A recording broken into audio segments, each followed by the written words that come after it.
So yun mga business, isang pagpalang araw sa inyo. Pasensya na at medyo masama yung pakiramdam. Kahapon, kung mapanood nyo po sa vlog ko na anong hinanap namin si Kuya Bong, eh, na hindi nga po namin nakita, medyo ano na yung pakiramdam ko. Medyo hindi na po okay dahil sipon, tapos parang tatrangkasuhin ako.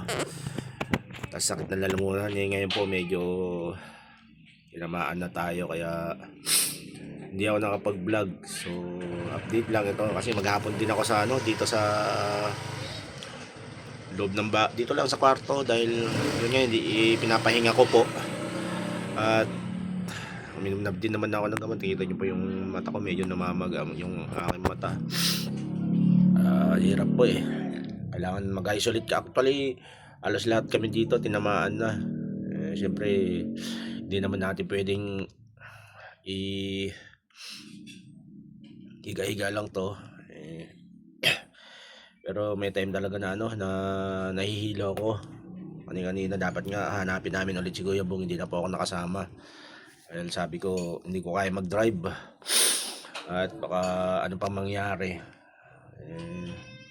Hindi ko lang alam kung nakita nila Daryl, nila Junjun, nila Bay, si Kuya Bong. At maghapon lang po talaga ako dito sa bahay. Yun, pinapanood yung mga vlog na iba. Tapos nagbabasa ng comment. Yun, maraming salamat nga po pala sa mga comment nyo na patuloy na sumusuporta talaga sa vlog ko.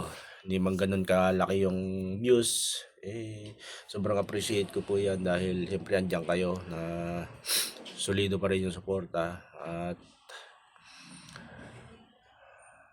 yun, Sunday bukas, sana maging okay na. Okay naman na. Kumain na din ako at uminom na ng gamot. Siyempre kailangan nating inuman pa rin ng gamot, Newsep, kasi yung Newsep po ang ano ko ang parang hiyang ko.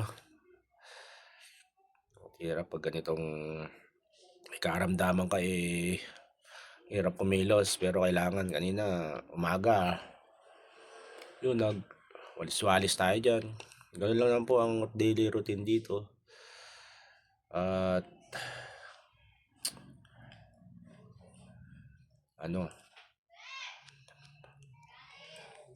tapos maghapon na talaga ako dito sa loob ng kwarto, hindi na ako masyado lumalabas kasi nga masakit-sakit yung mga laman-laman. Tapos lalamunan dito, ulo, tapos lahat. Buti na lang hindi yung talagang todo-todo na trangkaso na nanginginig kasi na medyo giniginaw ako, mga kabisis namin na mahal. At wala pa naman kami nagiging lakad na na sa pagmimission kasi nga din si Kuya din may nag-vlog siya yung patungkol naman kay Tate Franco. Kahit na hindi pa rin okay yung pakiramdam ni Kuya, pinuntahan niya pa rin para malaman niya dahil siguro napanood niya yung vlog ni Kuya Damo. Kuya Damo naman kasi ayaw magpakita dito kahit chat, nakakasali pa naman siya sa GC, tinatawagan. So hindi ko alam Kuya Damo, punta ka na dito, kausapin mo si Kuya. Hindi ko lang alam sa sa vlog. At nagkausap na sila ni Kuya. Ang lamig po kasi ngayon, grabe yung maaraw siya pero yung hangin niya sobrang lamig, kaya siguro yung sa klima kasi ano po ngayon, ano na tawag ng klima is amihan, hanging amihan, sobrang lamig siya. Siguro nagtutunaw ang mga snow sa mga Arctic region, kaya ganun. Kaya yung hangin natin ay napakalamig. At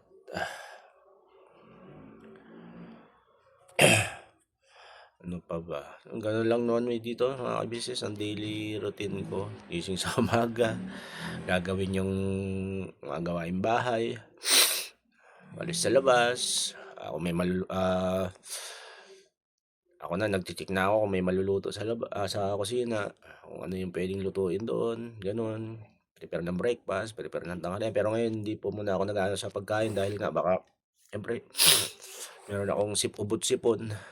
Pero 'di ba, si ate ang nagluto kanina, sarap nung niluto ni ate na ano, panoodin niyo po sa vlog niya, sarap nung cream doring, sinigang sa miso. Napakalinamnam po nung isda na yun, napakataba.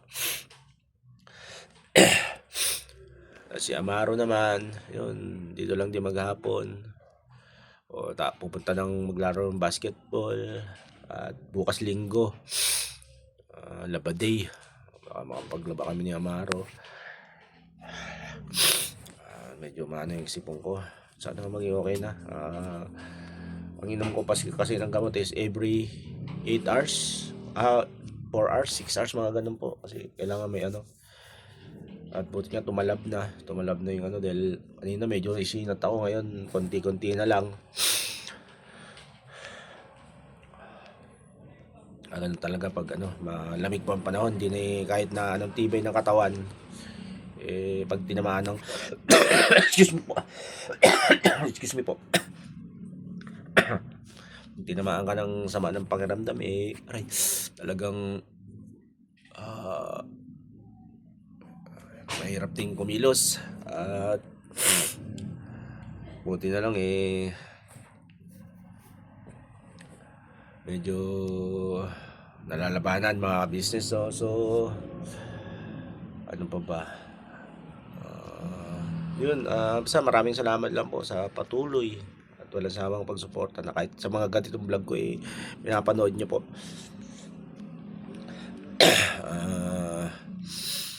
Siyempre pasalamat tayo sa yun nga, ulit-ulit ko silang papasalamatan kasi talaga namang grabe yung ginawa nilang pagpapaabot ng pagmamahal sa akin, at sila pa nga pong naging dahilan para magkaroon ako ng panibagong cellphone. Yan sila Bernalyn, OFW, LB Official,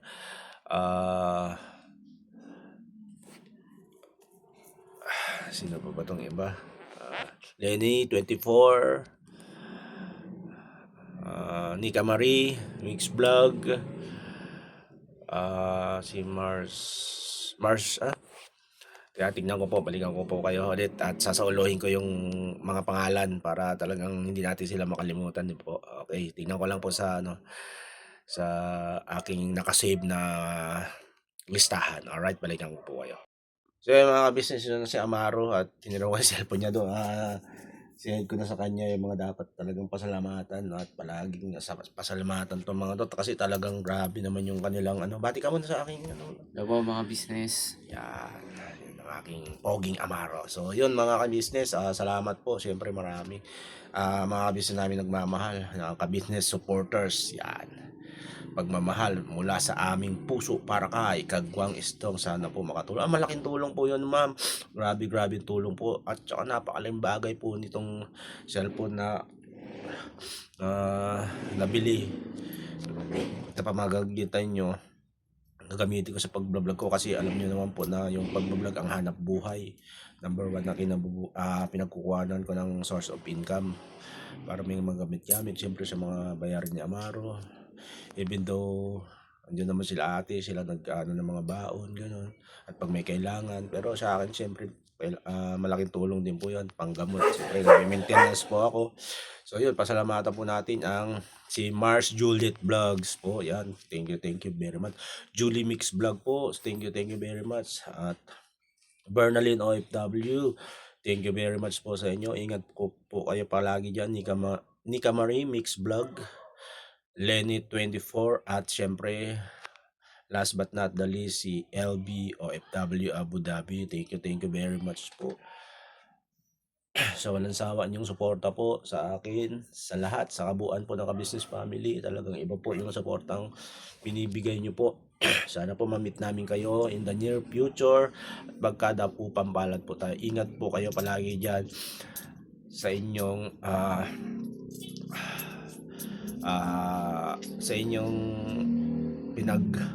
sa inyong bansang kinalulugaran, at naway gabayan po kayo lagi ng ating Ama, at syempre i-bless pa po kayo. Ganun din syempre ang ating napaka-generous na supporter at sponsor, walang iba kundi si Ma'am D. Yan, Ma'am D. Thank you very much din po. Isa din po kayo sa dahilan kung bakit napalitan yung aking nasirang cellphone at makakapag-vlog na din po ako palagi. At syempre, ingatan po kayo palagi dyan. At balita ko, parang uuwi po kaya yata kayo. Hindi ko lang alam, pero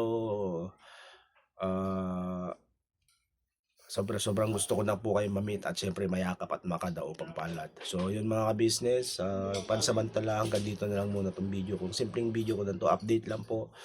At wala naman po kung ginawa kasi maghapon ako dito sa kwarto dahil nga medyo masama yung pakiramdam ko. So yun, maraming salamat po at patuloy nyo po sana kami suportahan. We love you all po. Birabanat lang po tayo. God bless po sa inyo lahat.